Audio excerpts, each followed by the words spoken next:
नमस्कार शेतकरी बंधूंनो. मी AgroStar agro doctor Atul Temgire. माझ्यासोबत आहेत AgroStar agro doctor Tejas Kolhe sir. नमस्ते. शेतकरी बंधूंनो, म्हणजे कलिंगडाच्या शाश्वत आणि चांगल्या उत्पादनासाठी आता आपण ह्या व्हिडिओच्या माध्यमातून आपण पाहणार आहोत, की अन्नद्रव्य व्यवस्थापन असेल, पाणी जे व्यवस्थापन आहे, ते कशा पद्धतीने त्याचा महत्त्वाचा काय रोल आहे का कलिंगडाच्या पिकामध्ये किंवा शाश्वत उत्पादनामध्ये, ते आपण जाणून घेणार आहोत. कलिंगड पिकामध्ये काही समस्या आहेत, जसे की फळमाशी असेल किंवा व्हायरस असेल. ह्या समस्याबद्दल सुद्धा आपण तेजस सरांकडून या व्हिडिओच्या माध्यमातून अतिशय इत्थंभूत माहिती जी आहे ती आपण घेणार आहोत. तेजस सर, जसं मी आता सांगितलं त्याप्रमाणे कलिंगड पिकामध्ये पाण्याचं पण मला असं वाटतं महत्त्वाचा रोल हो आहे. आहे. कारण की कलिंगड पिकामध्ये आपण जास्त प्रमाणामध्ये उत्पादन तर घेतच असतो. परंतु पाण्याच्या पाळ्या पुढे मागे झाल्यानंतर एक क्रॅकिंगची समस्या पण जाणवते हो. कलिंगड पिकामध्ये. म्हणजे त्याविषयी काय, म्हणजे पाण्याचं नियोजन शेतकऱ्यांनी कलिंगड पिकामध्ये कशा पद्धतीने करणं गरजेचं आहे? आता याच्यात 3 टप्प्यात आपण पाण्याचा विचार करू, की सुरुवातीला लागवडीच्या वेळेला आपण जसं सांगितलं, की जर बी लागवड केली असेल, ओल्या बेडमध्ये बी लागवड करतो. उगवून आल्यानंतर वापसा कंडिशन पाहून आपण टप्प्याटप्प्याने पाणी देत असतो. तर जे सुरुवातीचं पाणी आहे, तर ते वेळच्या वेळी देणं ही शेतकऱ्याची भावना असते. कारण रोप आहे, रोपाची काळजी घेतली पाहिजे. रोपाला पाणी कमी पडता कामा नये. पण अशा परिस्थितीमध्ये जर तुम्ही सुरुवातीचे जे काही पुनर्लागवड केलेली असतील किंवा बी उगवून आल्यानंतर असेल, तर ते पाणी तुम्ही सतत तिथं ओल ठेवताय, सतत वापसा ठेवताय. तर ती मुळी तुमच्या पिकाची जास्त वाढणार नाही. म्हणजे पाणी जर आपण तिथं उपलब्ध परिस्थितीत ठेवलं, तर मुळी कष्ट घेणार नाही पाणी शोधण्यासाठी पुढे जाण्याचं. मग जर आपल्याला मुळीचा विस्तार करायचा असेल, तर शेतकऱ्यांना माहिती आहे, की बाजारामध्ये ह्युमिक मिळतं. ह्युमिक आणलं, ह्युमिक वापरलं, की मुळीचा वाढ होते. पण मुळीची वाढ होते म्हणजे ती सफेद मुळीची होते. जी आपल्याला पिकाला बळ देणारी जी मुळी आहे, तर ती जी ज्याला थोडक्यात आपण सोटमुळ म्हणतो. तर त्याची वाढ जर करायची असेल, तर आपल्याला पाणी नियंत्रित देणं गरजेचं आहे. म्हणजे आपण ठिबक बसवल्यानंतर वापसा कंडिशन मेंटेन करायची. काही तासांसाठी, अगदी पूर्ण दिवसभरासाठी मी नाही म्हणणार, पण काही तासांसाठी 4 तास, 6 तास आपल्याला तिथं पाण्याचा थोडासा ताण थोडासा द्यायचा ताण आहे. देणं गरजेचं आहे. जेणेकरून ती मुळी प्रयत्न करेल आणि मुळीचा विस्तार जास्त होईल. जितका मुळीचा विस्तार जास्त, तितकं आपल्या वेली सशक्त बनतील. त्या वेलीमध्ये मरची समस्या कमी येईल आणि त्या वेली आपल्याला शेवटपर्यंत फळ पोहोचवण्यासाठी मदत करतील. तर हा झाला पहिला टप्पा म्हणजे पुनर्लागवड किंवा वेल सेट होत असताना, बी उगवून आल्यानंतर पाण्याचं पाण्याचा व्यवस्थापन. व्यवस्था. आता दुसरा टप्पा, फुलोर अवस्थेनंतर ज्यावेळेस फळ सेट होत असतं, त्यावेळेस एक पाण्याचं आपल्याला शेड्यूल ठरवायला लागतं. मग त्यावेळेस आपल्याला पाण्याच्या शेड्यूलमध्ये जास्त तफावत करता येत नाही. कारण जे फळ क्रॅकिंगची तुम्ही समस्या बोलले, तर शेतकऱ्यांकडून चूक काय होते, की शेतकरी सकाळी पाणी चालवतात, काही शेतकरी संध्याकाळी पाणी चालवतात. पण या दोन्ही चुकीच्या पद्धती. पिकाला पाणी का लागतं? तर हे पहिलं समजून घेतलं पाहिजे शेतकऱ्यांनी. पिकाच्या पानांमध्ये जी पर्णरंध्र असतात किंवा ज्याला हरितलौह म्हणतो, तर सूर्याचा जो काही प्रकाश येत असतो, सूर्यप्रकाशाच्या सानिध्यात येऊन ती हरितलौह पिकाचं अन्न तयार करत असतात. म्हणजे पिकाचं जे काही स्वयंपाकगृह आहे, तर ते त्याचं पाणी. त्या स्वयंपाकगृहासाठी आपल्याला घरात स्वयंपाकासाठी किती पाणी लागतं? तर आपल्या घराच्या वरती 1000 लिटरची पाण्याची टाकी, 1000 लिटर मधले 900 लिटर तर आपण स्वयंपाकाला वापरत नाही. आपण फक्त स्वयंपाकासाठी लागणारं जे पाणी आहे, 20 लिटर, 40 लिटर, 50 लिटर आपल्याला लागतं. तसंच पिकाचे तुम्ही जे काही पाणी देता, तुमचं ठिबक समजा एका ड्रिपरची कॅपॅसिटी 2 लिटरची किंवा 4 लिटरची. तुम्ही जे पाणी देता, तर त्या पिकाला किती लागते?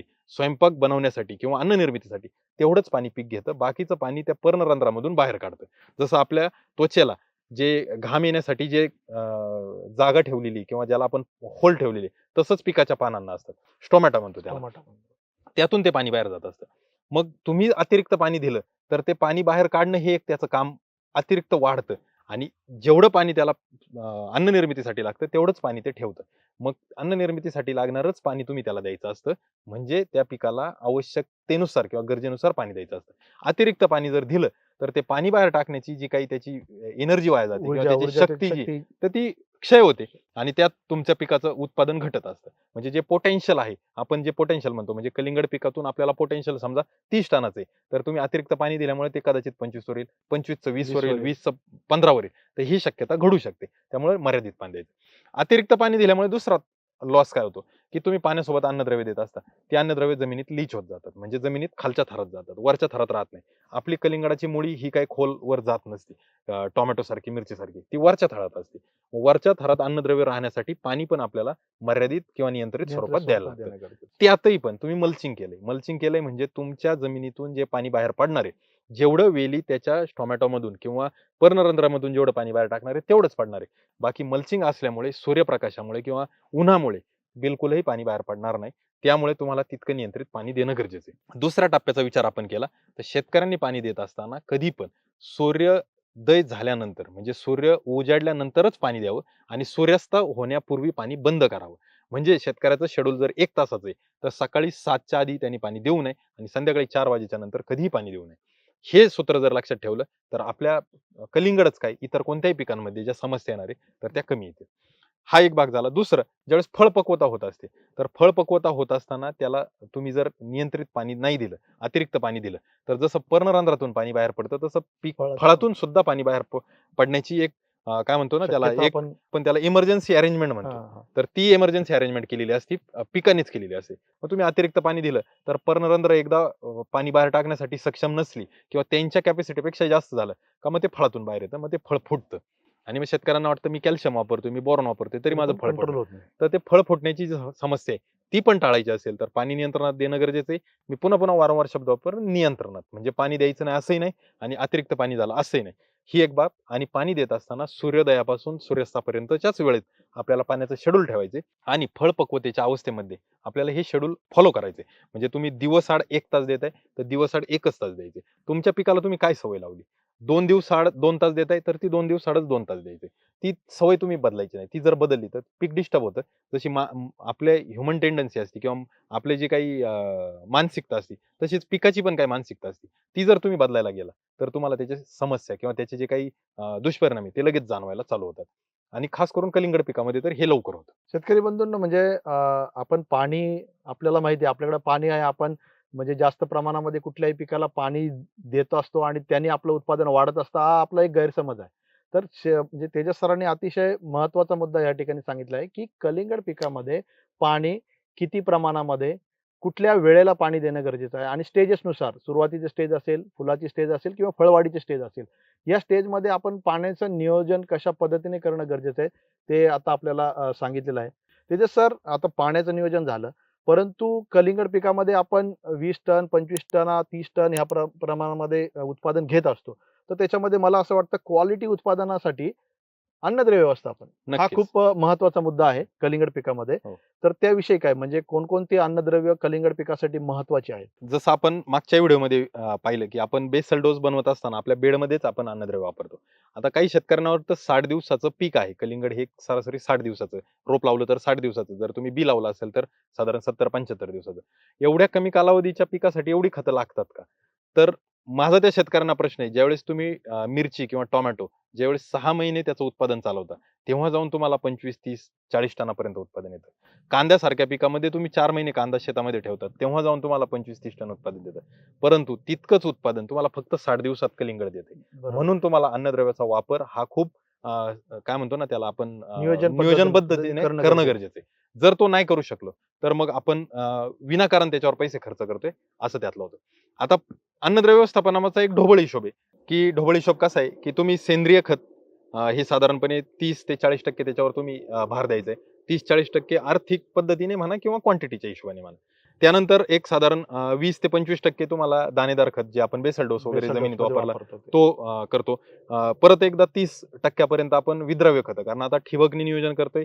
कलिंगडासारखं जे प्रिसाइज फार्मिंग म्हणतो आपण, तर तिथं विद्रव्य खतांचा वाटा येतो. बरोबर. आणि एक 10% साधारण एक पैशाच्या स्वरूपात की 10% खर्च हा तुम्हाला जैविक वर करायचा आहे. जैविक आणि सेंद्रिय हे 2 गोष्टी आहेत. पहिलं तर दोन्ही गोष्टी वेगळ्या आहेत हे शेतकऱ्यांनी समजून घेतलं पाहिजे. सेंद्रिय म्हणजे काय? जे सेंद्रिय कर्ब जमिनीत वाढवतं, जिथं वॉटर होल्डिंग कॅपॅसिटी वाढते, जमीन भुसभुशीत होते आणि मुळाला एक चांगलं पोषक वातावरण मिळतं, ते सेंद्रिय कर्ब करतं. मग त्यासाठी शेणखत असेल, गांडूळ खत असेल, कोंबड खत असेल ते आपण वापरतो. जैविक म्हणजे काय? जिथं नत्र, स्फुरत, पालाश विरघळणारे जीवाणू किंवा अनुपलब्ध स्वरूपात जमिनीत पडलेले जे काही अन्नद्रव्य ते पिकाला उपलब्ध करून देणारे जीवाणू, ते म्हणजे आपण जैविक. तर ते जैविकही वापरायचे असतात. यात सर्वांचा समतोल आपण जर साधला, तर निश्चितच आपल्याला उत्पादन चांगलं मिळतं आणि कमीत कमी खर्चामध्ये आपण या ठिकाणी उत्पादनाची जी मजल आहे, तर ती मोठी घेऊ शकतो. घेऊ शकतो. त्यामध्ये अन्नद्रव्य व्यवस्थापनामध्ये कलिंगड पिकामध्ये काही अशी अन्नद्रव्य आहेत का, जी आपल्याला वाटतात, की ही अन्नद्रव्य जाणं गरजेचं आहे? नक्कीच. वेलवर्गीय पीक आहे. तर आपण जे नत्र स्फुरत पालाश हे तर नियमित स्वरूपात देतो. आपण बेसल डोसमध्ये बेड भरत असताना आपण खास करून स्फुरद आणि पालाशची काळजी घेतली. त्यानंतर आपण ज्यावेळेस कलिंगड वाढीच्या अवस्थेत असतं, त्यावेळेस आपला स्टार्टर ग्रेड ज्याच्यामध्ये 19-19-19 असेल. जर तुम्ही बी लावलं असेल तर 19-19-19 हा अतिशय चांगला ग्रेड आहे किंवा तुमचं थंडीत उत्पादन घ्यायचं तर 19-19-19 हा योग्य ग्रेड आहे. मग तुम्ही सरासरी 1 एकरला 1 किलो एका दिवसाला असं एक सरासरी त्याचं गणित आहे. मग तुम्ही दिवस आड देताय तर 2 किलो तुम्हाला द्यावं लागेल. तुम्ही 3 दिवस आड खत देताय तर 3 किलो द्यावं लागेल 1 एकरसाठी. अशा पद्धतीने ते ग्रेड वापरायचे. जर तुम्ही रोप लावला असेल आणि थंडीचा कालावधी नसेल तर तुमचं वेल चांगल्यापैकी विस्तार व्हायला चालू होतं. तिथं 19-19 ऐवजी 13-40-13 या ग्रेडचा तुम्ही वापर करू शकता. हे झालं नत्र स्फुरत पाला. मग सुरुवातीच्या अवस्थेत आपल्याला काय लागतं? तर झिंकची गरज असते. झिंकमुळं वेलीला वाढीला चालना मिळते आणि खास करून थंडीच्या दिवसामध्ये पिकाला जे बळकटी देण्याचं काम ते झिंक करत असतं. फुलोरा अवस्थेच्या आसपास आपल्याला काय लागतं? तर कॅल्शियम बोरॉन लागतं. कॅल्शियममुळे जी फुलधारणा किंवा फुलांचं रूपांतर फळामध्ये होण्यास मदत होते. बोरॉननी जे काही परागीकरण आहे ते चांगलं होतं. तिथं कॅल्शियम आणि बोरॉनचा रोल येतो.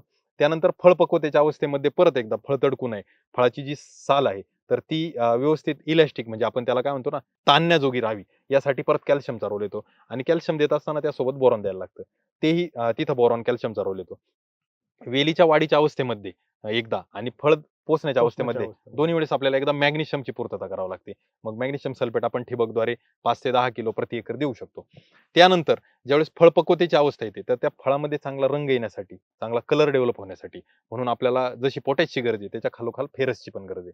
आणि फेरस आणि पोटॅश दोन्ही संयुक्त पद्धतीने चालतात. त्यामुळे आपल्याला फेरस आणि पोटॅशचा वापर करावा लागतो. फेरस जर आपण वापरलं फवारणीद्वारे असेल किंवा जमिनीतून देणारं फेरस असेल, तर तुम्हाला निश्चितच तिथं फळाचा कलर आहे तो डेव्हलप होण्यास मदत होते. अशा पद्धतीचे अन्नद्रव्य आपण वापरू शकतो. त्यानंतर अगदी ट्रेस एलिमेंटमध्ये विचार केला तर सिलिकॉनचा. सिलिकॉन सारखं अन्नद्रव्य जे पिकावर येणारे ताणतणाव आहेत, जैविक असेल, अजैविक असेल. तुम्ही अतिरिक्त पाणी दिल्यामुळे काही ताणतणाव आले असतील किंवा तुमच्याकडून काही कीड रोगाचं व्यवस्थापन मागे पुढे झालं असेल, तर ते जे ताण येतात, तर ते कमी करण्यासाठी सिलिकॉनचा एक सिलिकॉनचा वापर वापर. असतो.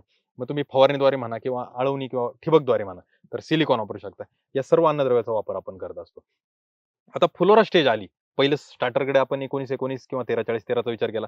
जसं आपल्याला प्लॉटमध्ये फुलं दिसतात, तर फुलं दिसण्याची अवस्था आली, की आपण 12-61 कडे जातो. जिथं 12% नत्र आणि 61% फॉस्फरस आहे. 12-61 देण्यामागचा उद्देश असा, की आपल्याला नत्र कमी करायचं आहे आणि वेलीचा विस्तार वाढून फुलांची सेटिंग करायची.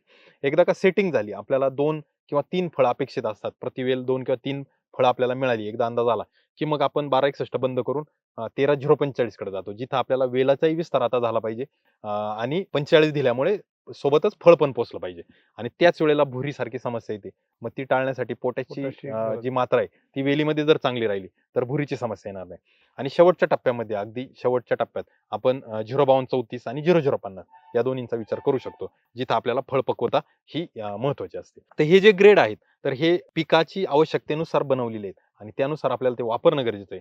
जर तुम्ही सुरुवातीला 12-61 लवकर वापरले, तर आपल्या पिकाचा वेलीचा विस्तार म्हणावा इतका होणार नाही आणि मग त्याच्या समस्या तुम्हाला पुढे येतील. 19-19 जास्त कालावधीसाठी चालवलं, तर जे फळांची सेटिंग आहे ती जमिनीच्या जवळ न होता वेलीपासून लांब-लांब होईल. जितकी जमिनीपासून लांब होईल, तितका फळ पोसण्याची समस्या आपल्याला येईल. मग त्यासाठी हे ग्रेड योग्य टप्प्याने योग्य ग्रेड वापरणं खूप गरजेचं आहे.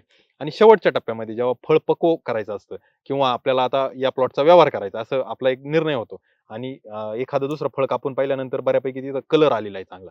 तर तशा परिस्थितीमध्ये आपण पोटॅशियम शोनाईड ज्यामध्ये मुबलक प्रमाणात गंधक असेल, मॅग्नेशियम असेल आणि पोटॅश पोटॅश असेल, असेल. तिन्ही अन्नद्रव्याची एकत्र पूर्तता होते. तर त्याचाही वापर आपण करू शकतो. फवारणीतून आपण चिलेटेड फेरस देऊ शकतो. जे फेरसच्या वापरामुळे रंग चांगला येऊ शकतो.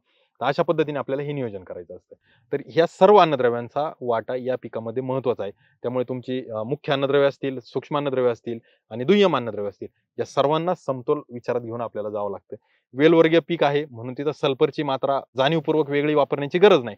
सिंगल सुपर फॉस्फेटमधूनही आपल्याला सल्फर मिळतो, 0050 मधूनही मिळतो, पोटॅशियम शोनाईड मधूनही मिळतो. तर तिथून आपण देऊ शकतो. परंतु खूपच अति जास्त प्रमाणात थंडी जर आली, तर त्या परिस्थितीमध्ये आपण एखादा दुसरा किलो सल्फर हे सल्फरचा ठिबकद्वारे वापर आपण देऊ करू शकतो. शकतो. आणि जसं आता पोटॅशचं पण तुम्ही सांगितलं म्हणजे फळामध्ये जी काही गोडी जी आहे, हो. ती साखरेचं प्रमाण सुद्धा जे आहे, तर ते ते पोटॅश पोटॅशमुळे वाढत जातं. हो, म्हणजे पोटॅशचा सुद्धा रोल जो आहे तो कलिंगड पिकामध्ये खूप महत्वाचं आहे. महत्त्वाचा आहे. हं. ते सर आता म्हणजे अन्नद्रव्य व्यवस्थापन आपण या पद्धतीने तुम्ही जे आता सांगितलं त्या पद्धतीने जर शेतकऱ्यांनी अन्नद्रव्य व्यवस्थापन केलं, तर निश्चितच जी क्वालिटी म्हणतो आपण, हं. ती शेतकऱ्याला चांगली मिळणार आहे. क्वालिटी बरोबर क्वांटिटी या दोन्ही गोष्टी ज्या आहेत त्या अन्नद्रव्य चांगलं आहे. व्यवस्थापनातून चांगल्या पद्धतीने शेतकऱ्यांना मिळणार आहे. ते तर सर आता ह्या गोष्टी अन्नद्रव्य व्यवस्थापनापर्यंत ठीक आहे. परंतु काही कलिंगड पिकामध्ये आंतरमशागत हो. किंवा त्याचा काही रोल आहे का? म्हणजे कसं होतं काही वेळेला आपण जे काही बेडमध्ये लागवड करतो आणि त्या वेली ज्या आहेत त्या कशा पद्धतीने राखणं गरजेचं आहे? किंवा काही शेतकऱ्यांचा असं आहे, की एका वेलीवर आपण फळं किती ठेवली पाहिजेत? काही शेतकरी 3-4 फळांपर्यंत किंवा 2 फळांपर्यंत राहिलं पाहिजे, 3 फळं याच्याबद्दल तुम्ही काय सांगाल? म्हणजे कशा पद्धतीने आपण आंतरमशागत केली पाहिजे? नाही, आंतरमशागत महत्त्वाची आहे. जितकं टोमॅटो, मिरचीसाठी आपण काळजी घेत असतो, महत्त्वाच्या आंतरमशागती करीत असतो, तितकंच महत्त्वाचं कलिंगड पिकामध्ये पण आहे. ते 2 अनुषंगाने जो एक तुमच्या प्रश्नातच त्याचं उत्तर आहे, की जे फळांची संख्या रेग्युलेट करणं, ते इम्पोर्टंट आहे. आणि ती फळांची संख्या नियंत्रित किंवा आपण काय म्हणतो ना, आपण ठरवल्याप्रमाणे घेणं हे खूप गरजेचं आहे. आम्ही शेतकऱ्यांना हिशोब सांगत असतो, की तुम्ही 5,800 साधारणपणे रोपं लावली. प्रति वेल 2 जर 2 फळं फळं ठेवली. ठेवली, तर अंदाजे तुम्हाला 11,000 फळं मिळणार आहे. 11,000 फळांचं वजन तुम्ही 2 किलो केलं, तर तुम्हाला 22 टन उत्पादन मिळणार आहे. 11,000 फळांचं वजन तुम्ही 3 किलो केलं, तर तुम्हाला 33 टन उत्पादन मिळणार आहे. मग हे तुम्हाला जास्त क्वांटिटीकडे जाण्याची गरजच नाही. हा बरोबर. पहिला महत्त्वाचा मुद्दा. 2 फळं ठेवून त्याचं वजन किती वाढवू शकतो, तर त्यासाठी प्रयत्न करणं ते गरजेचं आहे. बरोबर. आता हे कागदोपत्री गणित झालं. हे प्रत्यक्षात येईलच असं नाही. त्याला पण अनेक गोष्टी आहेत, की जे वेलीच्या पहिलं फळ लागतं, त्याची साईज कधी पण जास्त होते. 5 किलो, 7 किलो, अगदी 10 किलोपर्यंत पण फळं जातात. आणि जे थोडंसं पुढं नंतर लागलेलं दुसऱ्या नंबरचं फळ आहे, तर त्याची साईज 2 किलो, 3 किलोपर्यंतच थांबून जाते. कितीही प्रयत्न केले तरी अशा पद्धतीने होतं. मग आता एका वेलीला 2 फळं ठेवणं हे एक आंतरमशागतीचा भाग आहे. मग त्यात काय करायला लागतं, की ज्यावेळेस आपल्याकडे सेटिंग त्या पद्धतीचं झालं, की नत्रयुक्त खतांचा वगैरे थोडासा वापर वाढवायचा. तेवढा एक 4 दिवसासाठी, 8 दिवसासाठी वाढवायचा. जेणेकरून जे वेलीचं पुनरुत्पादनासाठी जे काही लक्ष्य आहे, तर ते विचलित करायचं आणि ते परत एकदा व्हेजिटेटिव्ह ग्रोथ म्हणजे वाढीसाठी आपण डायव्हर्ट करायचं. ती एक गोष्ट करू शकतो. त्यानंतर दुसरं काय, तर आपण मजुरांकरवी पण बहुतांशी शेतकरी, की 2 फळं जी चांगली आहेत, जी कधी-कधी 3 फळं, 4 फळं आलेली असतात. मग त्यातलं खराब कोणतं आहे? काही फळं वाकडी असतात, काहींना थ्रिप्सचा डॅमेज झालेला असतो. ही सगळे चेक करून ती फळं आपण काढून टाकतात. काही मजुराकरवी तेही करतात. मग 2च फळं राहतात. आंतरमशागतीचा हा फळांच्या बाबतीतला भाग झाला. त्याही पूर्वी आपल्याला मी मागच्याही व्हिडिओमध्ये आपल्याला बोललो होतो, की एका बेडवर एकच लाईन लावणं हे संयुक्तिक मानलं जातं. कारण का? झिगझॅग पद्धतीने लावणं किंवा जोडोळ पद्धत लावणं यामुळे काय होतं, ठिबकची नळी ज्या बाजूच्या वेलीला पाणी चांगलं देते, तिथं वेल चांगली वाढते. कदाचित तिथं पाणी जास्त झालं, अन्नद्रव्य जास्त झाली, तर ती वेली वाढेल किंवा अतिरिक्त पाण्यामुळे ती वेली कमी वाढते, साईडची वाढते. म्हणजे एकसारखेपणा तिथे येत नाही. त्यामुळे आम्ही सांगतो, की एका बेडवर एकच लाईन लावा. ठिबकची नळी जो जमिनीचा उतार निसर्ग नियमाप्रमाणे, आता निसर्ग नियमाप्रमाणे कसा ओळखायचा? तर तुमच्या प्लॉटच्या आसपास वाहणारी नदी कोणत्या दिशेला वाहते किंवा ओढा कोणत्या दिशेला वाहतो, तो झाला निसर्गाचा नियम. मग ज्या दिशेला वाहतो त्याच्या विरुद्ध दिशेला आपल्याला ठिबकची नळी ठेवायची, की निसर्ग नियमाप्रमाणे ते पाणी तिथं वेलीपर्यंत येईल. हा त्यामागचं गणित असतं. आणि ते जर आपण केलं, तर आपल्याला एकच लाईन लावायची. एक लाईन लावल्यानंतर मग काय पुढं काळजी घ्यायची, ज्या बाजूला आपली ठिबकची नळी आहे, त्या बाजूला आपल्याला वेलीचं विस्तार पाठवायचा. मग आपण डाव्या बाजू किंवा उजवी बाजू, एक बाजू कोणती तरी निवडली, की आपल्या सर्व वेलीचा जो कल आहे, तो आपल्याला त्या बाजूला द्यायचा आहे. हे केल्यामुळे काय होतं, तुम्हाला फवारणी करण्यासाठी जी मध्ये जागा आहे, तर ती जास्त कालावधीसाठी मिळते. एक साधारणपणे फळपक्वतेच्या अवस्थेपर्यंत नाही मी म्हणू शकत किंवा काढणीपर्यंत नाही म्हणू शकत, पण फुल धारणा होऊन फळ सेटिंग होईपर्यंत आपल्याला ती जागा मिळते. मग तुमचे जे फवारण्या वगैरे तुम्हाला चालणारा मजूर आहे, तो तिथून चालू शकतो. तेच जर आपण याचं नियंत्रण नाही केलं, दोन्ही बाजूला वेली वाढायला लागल्या, तर त्याला चालायला जागा राहत नाही आणि मग वेलीवर पाय पडला, शेंडा त्याचा कमकुवत झाला, मोडला, तर कधी-कधी शेंड्याकडून मर लागण्याची समस्या येते किंवा उत्पादनात घट येण्याची समस्या येते. त्यामुळे पहिली आंतरमशागत वेलीला एक बाजूला दिशा देणे, एक बाजूला दिशा दिल्यानंतर दुसरी आंतरमशागत, की 2 फळं राहतील कशी याची काळजी घेणे. नैसर्गिक पद्धतीने आपण काही युक्त्या वापरू शकतो, परंतु ते जर नसेल होत आणि जास्तच सेटिंग होत असेल, जर आपल्या प्लॉटमध्ये मधमाशी जास्त आली तर सेटिंग निरंतर चालू राहील. तर ती टाळण्यासाठी आपल्याला प्रयत्न करावे लागतील आणि 2 किंवा 3 फळांच्या पुढे न जाणे, ह्या 2 गोष्टी आपण आंतरमशागतीच्या बाबतीत करू शकतो. त्यानंतर तिसरी आंतरमशागत अशी, की जे आपलं फळ असतं, तर ते फळ एकाच जागी राहून त्याची जी खालची बाजू आहे, जी बाजू टेकलेली ती खराब होते. तर ती खराब होऊ नये म्हणून त्या फळाची दिशा आणि थोडीशी जागा आपल्याला बदलावी लागते. काही-काही शेतकरी त्याच्या खाली पाचट वगैरे ठेवतात. काही-काही शेतकरी त्याच्या खाली जे आपले प्लेट्स वगैरे असतात, जे आपण जेवणासाठी वापरतो, तर तेही ठेवतात. तर अशा काही आयडिया काही-काही शेतकरी करतात. प्लेट ठेवल्याने धोका असा आहे का, जर आपल्याकडे दव पडत असेल, तर त्या प्लेटच्या तिथं खाली पाणी साचू शकतं आणि तिथं फळ सडू शकतं. पाचट जर ठेवलं तर पाचटाच्या तिथं कीड येण्याची समस्या असते, कारण लपण्यासाठी तिला घर होतं. कीड म्हणजे खास करून अळीवर्गीय कीड. तर ते आपल्या फळाला डॅमेज करू शकतात. म्हणजे जे पण तुम्ही कराल, तर तुमचं लक्ष पाहिजे का तिथं तुम्हाला काही डॅमेज होतोय का? फळाची जागा आणि दिशा बदलण्यासाठी साधारण 6व्या-7व्या दिवशी आपल्याला ही प्रक्रिया 2 किंवा 3 वेळा करावी लागते. एकाच ठिकाणी फळ राहून तिथं खाली फळ खराब झालं, तर फळ सडण्याची शक्यता असते. मग तिची जागा बदलणे गरजेचं आहे. आता बऱ्याच वेळा ही पण चूक होते, की जागा बदलत असताना आपण पूर्ण फळ हलवतो. त्याची इकडून तिकडे दिशा करतो. त्यावेळेस ते मोडू शकतं. म्हणजे वेलीपासून वेगळं होऊ शकतं. तर काळजीपूर्वक आपल्याला थोडंसं टर्न करायचं आहे. आत्ता असं फळ आहे, नंतरच्या ह्या स्टेजला, नंतर ह्या स्टेजला थोडंसं टर्न करायचंय. जागा वेगवेगळी घ्यायची. खाली खडे वगैरे असतील, कडक जागा असेल, तर ती न ठेवता नरम जागेवर ते फळ कसं राहील हे आपल्याला पाहिजे. आणि याला सगळ्यात चांगला मार्ग, जेवढे सेटिंग तुम्ही लवकर कराल, तुमच्या वेलीच्या किंवा जमिनीच्या बाजूला जर सेटिंग झालं, तर तुमचं पहिलं फळ तर बेडवरच राहील आणि दुसरं फळ खाली जमिनीत खाली जाईल. जमिनीवर. मग पहिलं फळ जर बेडवर राहिलं, तर ऑटोमॅटिक मल्चिंगवर किंवा चांगल्या ठिकाणी ते फळ राहिलं, तर पहिल्या फळाला तर धोका नाही. दुसरं फळ थोडंसं खाली जाईल, तर तिथं तुम्ही वेलीच्याच पानांच्या वर वगैरे ते फळ ठेवू ठेवू शकता. शकतो. परंतु तुम्हाला वारंवार तिथं लक्ष देणं गरजेचं आहे.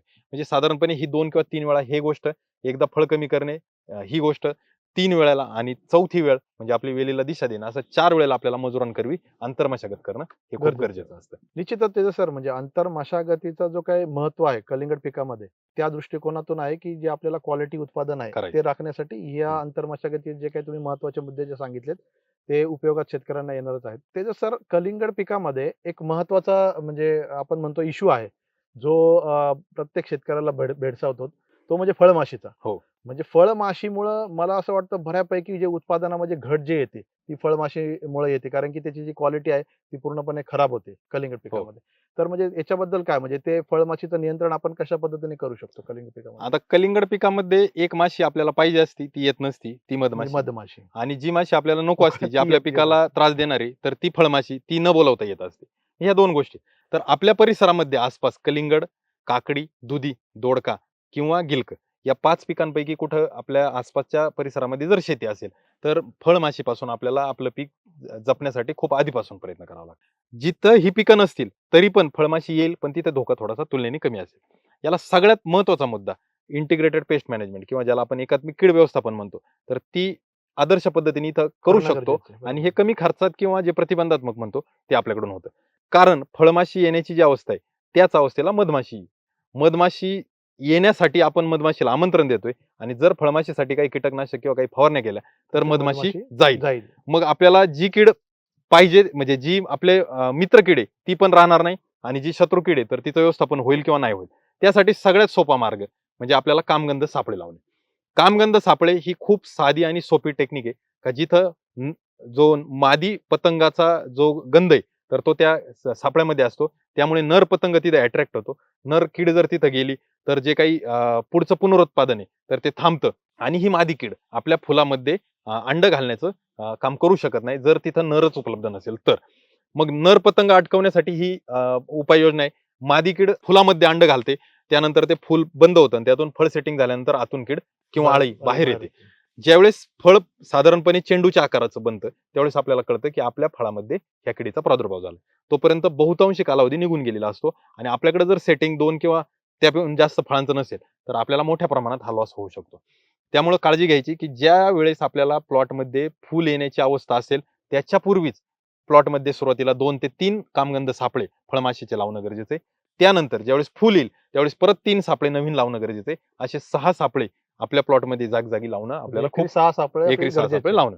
ह्या सापळ्यांमधलं जे काही गंध आहे, तर त्याची जी काही काम करण्याची पद्धत आहे, ती साधारण 15 दिवस टिकते. तर 15 दिवसांनी पहिल्या 3 सापळ्याचं 15 दिवसांनी आणि दुसऱ्या 3 सापळ्यांचं परत पुढच्या 15 दिवसांनी आपल्याला तो ल्युअर मधला तो बदलणं गरजेचं आहे. तो ल्युअर बदलतानाही खूप काळजी घ्यावी लागते. त्याला डायरेक्ट कॉन्टॅक्ट करून चालत नाही. कॅरी बॅगमध्ये वगैरे हात लावून आपण तो ल्युअर बदलतो. आणि ज्या काही रासायनिक कीटकनाशकांच्या आपण फवारण्या घेतो, त्या फवारणी करत असताना त्या सापळ्याच्या आसपासची जागा आपल्याला चुकवायला लागते. कदाचित आपण एखादं कीटकनाशकचा स्प्रे त्याच्यावर गेला आणि ह्या सापळ्याचा जो गंध आहे, तर तो जाऊन त्या कीटकनाशकाचा गंध तिथं राहतो आणि तो जर राहिला, तर मग आपल्या याचा उपयोग होत नाही. मग त्यासाठी सगळ्यात महत्त्वाचं ज्यावेळेस कलिंगड लागवड केल्यानंतर चांगली ब्रँचिंग चालू झाली, की 3 सापळे लावल्यावर तुम्हाला अंदाज येईल आपल्या परिसरामध्ये किती कीड आहे. तुम्ही त्या सापळ्यामध्ये जाऊन पाहिलं त्या डब्यामध्ये ती कीड जमलेली असेल. जितकी जास्त जमेल तितके सापळ्यांची संख्या तुम्हाला वाढवावी लागेल. कदाचित 6हून जास्त सापळे आपल्याला लावायला लागतील आणि ही सगळ्यात सोपी पद्धत आहे. आता रासायनिक पद्धतीत जर तुम्ही गेला, तर जे अळीवर्गीय कीटकनाशक आहे, तर त्या कीटकनाशकामध्ये गूळ किंवा एखादं ज्यामध्ये गोड असा वास आहे, म्हणजे जे आपलं फ्लोरोफिक सारखं म्हणजे प्रोटीन हायड्रोजिलेट बेस प्रॉडक्ट आहे, तर त्याचा जर तुम्ही वापर केला, तर त्या गोड वासामुळे ती माशी तिथे आकर्षित होते आणि जे रसायन आपण वापरले त्यातून ती नष्ट होते. परंतु कीटकनाशक किंवा रासायनिक उपाययोजना करत असताना मधमाशीला धोका आहे. तर त्यासाठी आपल्याला हे नियोजन प्रतिबंधात्मक सापळ्याच्या माध्यमातून करणं करणं गरजेचं आहे. गरजेचं आहे. निश्चितच आता म्हणजे फळमाशीच्या नियंत्रणामध्ये जे काही एकात्मिक म्हणजे कीड मध्ये की तो जो सापळा आहे त्याची लावण्याची वेळ हं. हा खूप महत्वाचा महत्वाचं. मुद्दा मला हं, जाणवला, हं. की ती जी वेळ आपण जर चुकवली तर त्याचा नंतर लावून काही उपयोग उपयोग होणार होणार नाही आणि जे नुकसान आपल्या कलिंगड पिकामध्ये होणार आहे ते होणारच आहे. हो. त्याच्यामुळं ते काही कामगंध सापळे जे काही साहेबांनी सांगितले त्याची लावण्याची जी वेळ आहे ती शेतकरी बंधूंनी जाणून घेतली पाहिजे आणि निश्चितच त्याच वेळेला त्याचा जर उपयोग केला तर निश्चितच जे काही फळमाशीचं नियंत्रण आहे ते आपण करू शकतो. आता हे फळमाशीनंतर मर रोग जो आहे, कलिंगड पिकामध्ये मर रोग मोठ्या प्रमाणात येतो आणि त्यामुळेही खूप नुकसान जे आहे कलिंगड पिकामध्ये होतं. तर त्याचं म्हणजे काय आपण नियोजन कशा पद्धतीने करू शकतो त्या? मर रोगाचं जे व्यवस्थापन आहे, तर मर रोग येण्यासाठी जे कारण आहे, तर आपल्याकडं बॅक्टेरियल विल्ट येऊ शकतो किंवा बुरशीजन्य रोगाने मर येऊ मर येऊ शकतो. शकतो. बरोबर आणि आहे. तिसरी एक जी समस्या आहे, तर ती आकस्मिक मरची. परंतु कलिंगडमध्ये आपला जो अनुभव आहे किंवा शेतकऱ्यांना जो समस्या भेडसावते, तर ती आकस्मिक मरची जास्त भेडसावते. बुरशीजन्य रोगाची भेडसावत नाही. कारण का? तर शेतकरी बुरशीनाशकांची आळवणी वगैरे वेळच्या वेळी वापर करत करत असतात, असतात. वापर बरोबर. करत असतात किंवा जमिनीची मशागत करत असताना बुरशीचं निर्मूलन बऱ्यापैकी करत असतात. परंतु आकस्मिक मर नियंत्रणात आणणं शक्य होत नाही. त्याला कारण काय? तर एका वेलीवर 2 फळं किंवा 3 फळं जर असतील, तर एका वेलीवर साधारण 12-15 किलो वजन पोसण्याचं काम चालू असतं. आणि त्या वेलीचा जो काही बुंदा आहे किंवा खोड आहे, तर ते अगदी छोटं असतं. ते एवढ्या कमी जागेतून आपल्याला 12-15 किलो वजन पोसण्यासाठीचे जे अन्नद्रव्यांचं वहन आहे. आदान-प्रदान करायचंय, वहन करायचंय. मुळाकडून जे काही आपण रासायनिक अन्नद्रव्य देतो, ती पानांपर्यंत पोहोचवायची आणि पानांनी बनवलेलं अन्न मुळांपर्यंत आणून वहनपर्यंत द्यायचं. आणून द्यायचं. हे जे आदान-प्रदान आहे, तर यामध्ये अडथळा येतो. आणि हे करत असताना जर चुकून आपल्याकडून अतिरिक्त पाणी झालं, तापमानात चढ-उतार जास्त झाला, तर त्या परिस्थितीमध्ये आपली जी वेली आहे, तर ती गुदमरते किंवा ज्याला आपण काय म्हणतो, काम करायची बंद होऊन जाते. त्या परिस्थितीमध्ये जो हार्ट अटॅकचा जो प्रकार आहे किंवा त्याच पद्धतीचा तो अटॅक तिथं वेलीवर येतो आणि वेल अचानक बसायला चालू होते. मरते. फळ पोसण्याच्या अवस्थेत जर असेल, तर ती आकस्मिक मर असण्याची शक्यता जास्त आहे आणि सुरुवातीच्या अवस्थेत असेल, तर बुरशीजन्य किंवा जीवाणूजन्य ती समस्या रोगाचा. असू शकते. बुरशीजन्य, जीवाणूजन्य असेल, तर तुम्ही रासायनिक व्यवस्थापन निश्चित करू शकता. पण आकस्मिक मर येण्यासाठी कुठल्याही प्रकारचं उपाययोजना नाही. त्यासाठी आपल्याला जे काही चहूबाजूनी जे व्यवस्थापन आहे, मग पाण्याचं व्यवस्थापन. मी मागच्या व्हिडिओत सांगितलं, की रोप लावल्यानंतर पाणी नियंत्रित द्या, जेणेकरून त्याची मुळी जास्त विस्तारित होईल आणि वेल सशक्त बनेल. तर बरोबर. ते पाणी नियंत्रित देणे गरजेचं आहे. दुसरी गोष्ट, वारंवार समुद्री शेवाळे अर्क किंवा आपले जे ह्युमिक आहे, तर जेणेकरून पांढरी मुळी चांगली राहील. पांढरी मुळी राहिली तर अन्नद्रव्याचा प्रवाह हा जास्त पद्धतीने चालू राहील. त्यानंतर खोड सशक्त होण्यासाठी जे फॉस्फरसयुक्त अन्नद्रव्य तर ते त्याचा वापरणं गरजेचं आहे, वापर जेणेकरून गरजेचा. खोडाचा आकार किंवा खोडाचा जो काही घेर आहे तो मोठा राहील आणि अन्नद्रव्याचं वहन व्यवस्थापन मोठं चांगलं. होईल. त्यानंतर चौथी गोष्ट, की जे स्ट्रेस प्लांटवर येतो, स्ट्रेस येण्याची बहुतांशी कारण तापमान असेल, कीड रोग असेल, तर तो स्ट्रेस न येण्यासाठी सिलिकॉन सारख्या अन्नद्रव्यांचा वापर करणं गरजेचं आहे. तर या सर्व बाजूंचा आपण टप्प्याटप्प्याने मेळ जर साधला, तर आपल्याला मर रोगापासून आपली वेली वाचवता येते. त्याही नंतर महत्वाची गोष्ट, पाणी वापरण्याची जी वेळ आपण जी बोललो, की दिवसा असणं गरजेचं आहे, सायंकाळच्या वेळी वापरू नये, वापर नाही. जिथं वेली गुदमरण्याची शक्यता वाढते. तर या सगळ्या गोष्टी जर आपण व्यवस्थित फॉलो केल्या, तर मर रोगापासून आपण आपलं वेली वाचू शकतो.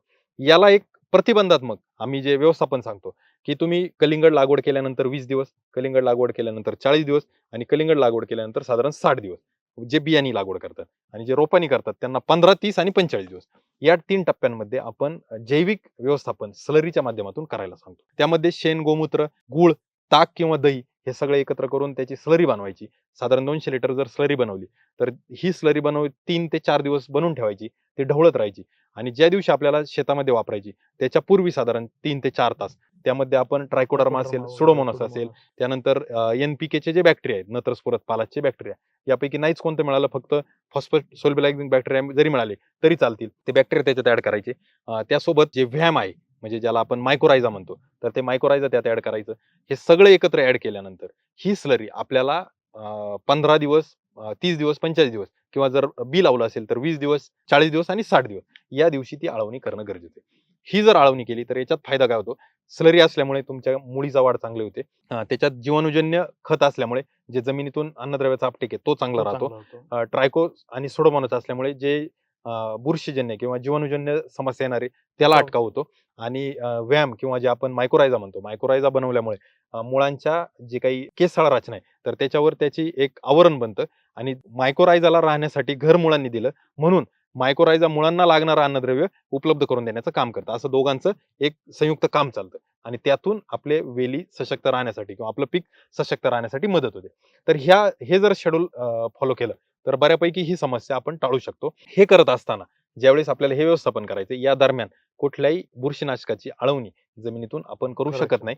जर आपण जैविक करतोय तर बुरशीनाशक टाळावं लागेल.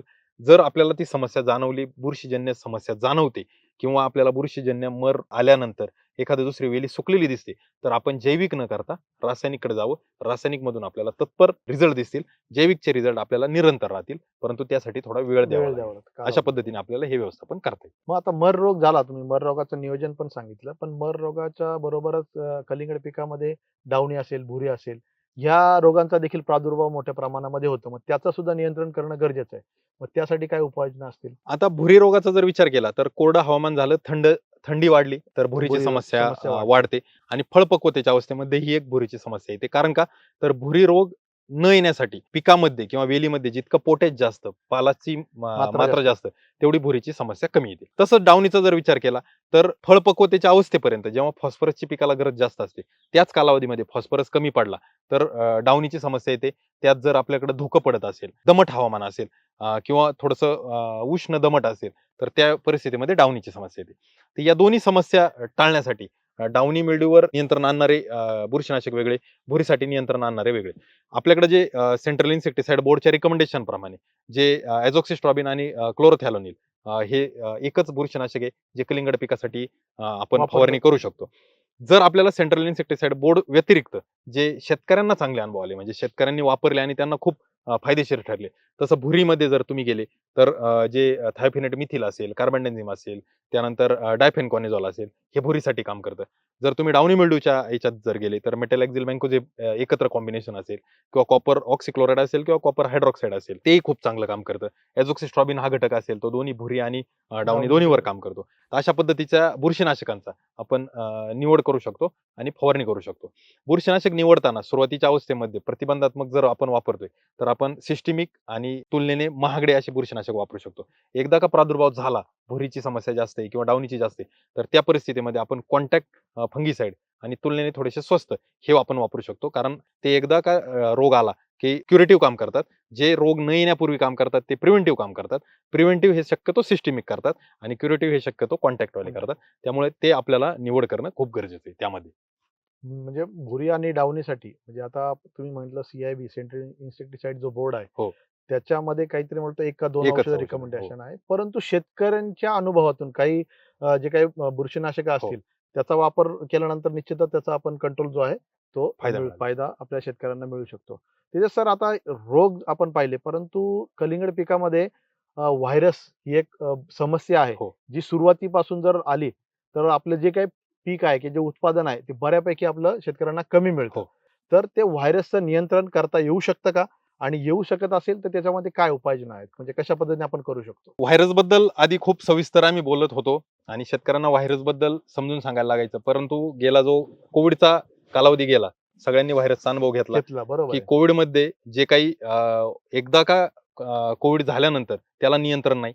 प्रतिबंध म्हणून लस जी आली होती, सर्वांनी ती लस घेतली. कारण ज्याला त्याला माहीत होतं, की याला नियंत्रण नाही, याला लस किंवा ज्याला प्रतिबंध आहे तो करणे. तोच करणं गरजेचं आहे. तेच आपल्या पिकांच्या बाबतीत होतं. मग ते मिरचीचा व्हायरस असेल, टोमॅटोचा असेल, कलिंगडाचा असेल, जे पण पिकं आहेत, तर त्यांना व्हायरस येण्यापूर्वी अटकाव करणं गरजेचं आहे. व्हायरस येण्याचं कारण काय? तर कोणताही कीड किंवा कोणतीही रोग पिकामध्ये का येते? तर त्याला 3 बाबी जुळायला लागतात. एकतर ती कीड तिथं असणं, त्या किडीचं जे काही अंश म्हणतो आपण, म्हणजे त्या किडीचं किंवा त्या रोगाचे काही बीजाणू किंवा त्याची एखादी पिढी तिथं असणं. दुसरं त्याला वातावरण. वातावरण, अनुकूल वातावरण मिळणं आणि तिसरं त्या किडीला जगण्यासाठी किंवा त्या किडीला तिचं जीवनमान पूर्ण करण्यासाठी तिथं होस्ट म्हणजे ज्याला आपण घर ते असणं. तर ह्या 3 गोष्टींचं जर जुळून आल्या तरच तिथं आपल्याकडे कीड किंवा बुरशी येते. मग आता आपल्याही कुटुंबात आपण पाहतो, की काही व्यक्ती असतात, की ज्यांना आजार कधी येत नाही आणि काही व्यक्ती असतात, की ज्या वारंवार आजारी पडत असतात. मग हा ज्याच्या त्याच्या इम्युनिटीचा भाग आहे. मग ती इम्युनिटी पिकामध्ये पिकाची इम्युनिटी कशी? त्या इम्युनिटीसाठी तुम्ही अन्नद्रव्य व्यवस्थापन कसं करता? तुम्ही पाण्याचं व्यवस्थापन कसं कसं करता? करता? बरोबर. पिकाला तुम्ही कशा पद्धतीने सशक्त ठेवतो. सशक्त ठेवता? तर त्यावर हे सगळं अवलंबून असतं आणि व्हायरसला बिलकुल नियंत्रण नाही. व्हायरस येऊ नये म्हणून प्रतिबंध करणं खूप गरजेचं आहे आणि व्हायरसचा जो प्रसार आहे, तर रस शोषक किडी खास करून पांढरी माशी असेल किंवा मावा कीड असेल, तर ही करत असते. अशामार्फत तर त्यामार्फत होत असतं. म्हणून तुम्हाला मावा कीड किंवा पांढरी माशी या किडींचा प्रतिबंध करणं. मग ते अळवणीच्या माध्यमातून काही सिस्टमिक इन्सेक्टिसाइड वापरणं किंवा फवारणीद्वारे काही कीटकनाशक वापरणं हे तुम्हाला करणं गरजेचं असतं आणि त्यातून तुम्ही हा व्हायरस टाळू शकता. बरं आणि आता व्हायरस बद्दल अजून एक गोष्ट महत्वाची आहे, की जे आपण रोप आणतो, हो. त्या रोपामार्फत देखील आपल्या म्हणजे ह्याच्यामध्ये प्लॉटमध्ये व्हायरस येऊ शकतो का? बियातून रोपातून व्हायरस येणार नाही. नर्सरीमध्ये ज्यावेळेस तुम्ही रोप खरेदी करता तर त्यावेळेस तुम्हाला तिथं व्हायरस जर जाणवला, नर्सरीमध्ये जर मावा किंवा जी रस शोषक कीड, पांढरी माशी हे जर नियंत्रणात नसेल, तर तिथं व्हायरस स्प्रेड होऊ शकतो. परंतु बियातून आणि रोपातून व्हायरस येत नाही. व्हायरस हा किडीमार्फतच पसरला जातो. त्यामुळे आपल्याला कीड नियंत्रण किंवा किडीचं प्रतिबंध करणं खूप करणं गरजेचं आहे. गरजेचं आहे. आणि चांगल्या ठिकाणच्या नर्सरीत चांगल्या मॅनेजमेंट खाली जर रोपं बनवली असतील, तर कदाचित आपल्याला तिथून व्हायरस येण्याची संभावना ही कमीच राहील. आपल्या मुख्य शेतामध्ये आल्यानंतर ती संभावना वाढते. त्यासाठी आपण शोषक किडींच्या व्यवस्थापनावर खूप काळजी घेणं गरजेचं आहे.